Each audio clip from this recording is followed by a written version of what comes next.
David Hogg is a familiar face. We know him from the tragedy at Marjorie Stoneman Douglas High School. He emerged as a powerful voice for gun control. He challenged lawmakers. He demanded change. Now, Hogg is a leader in the Democratic Party. He serves as a vice chair of the Democratic National Committee. And, this position gives him influence. He's using it to shake things up. Hogg believes in fresh energy and new ideas. He wants to see a party that truly represents the people. To him, that means pushing for change, even within the party itself. This commitment led him to make a controversial decision. It has sparked a firestorm within the DNC. Hogg refused to sign a DNC pledge. This pledge promised neutrality in Democratic primaries. It meant the DNC wouldn't favor one Democrat over another. But Hogg had other plans. He leads a group called Leaders We Deserve. They support young, progressive candidates. They're ready to challenge the status quo. Hogg's stance surprised many. It illustrated a growing divide within the Democratic Party. It's a battle between loyalty and progress. It's about the future of the party, and it's capturing the attention of the nation. The DNC neutrality pledge was simple. It asked party leaders to stay out of Democratic primaries. No endorsements, no funding for challengers. The goal was unity, a united front against Republicans in the general election. It seemed like a good idea, but not everyone agreed. David Hogg saw it differently. He believed in a more active approach. He felt the party needed a wake-up call. Some Democrats, he argued, were out of touch. They weren't fighting hard enough for progressive values. These asleep-at-the-wheel Democrats, as he called them, needed a challenge. Hogg's group, Leaders We Deserve, was ready to issue that challenge. Armed with millions of dollars, they planned to fund primary campaigns.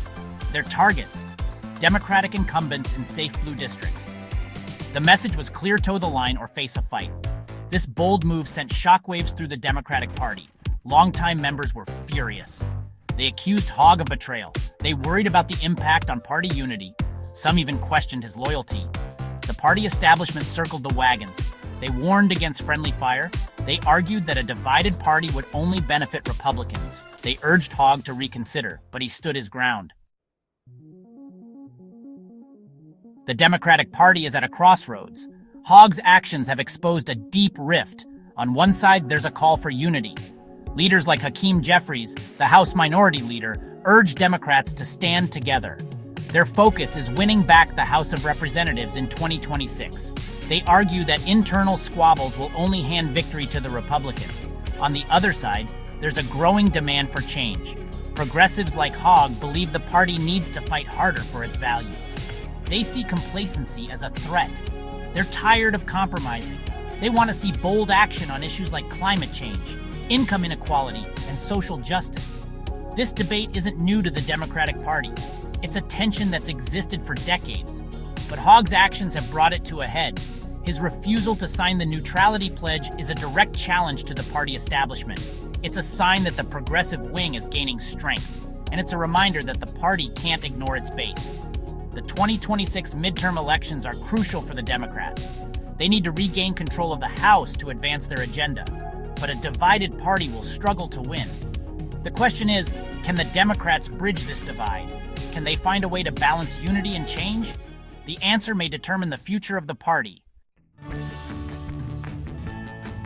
David Hogg's defiance resonates with many young Democrats. They see him as a voice for their generation. They're tired of the status quo. They want real change. And they're not afraid to challenge the establishment to get it. This new generation of Democrats is different. They're more diverse, they're more progressive, and they're more politically engaged than previous generations. They came of age in the era of school shootings, climate change, and social unrest. They're not content with incremental progress. They want to see bold action. Hogg's actions are a sign of things to come. The Democratic Party is changing. The old guard is being challenged by a new generation of leaders. These leaders are passionate, they're tech-savvy, and they're not afraid to speak their minds. They're the future of the party. The Democratic Party faces a choice. It can embrace this new generation and their energy, or it can cling to the old ways and risk alienating its base. The decision will have far-reaching consequences. It will shape the party's identity for years to come, and it will determine whether the Democrats can build a winning coalition for the future.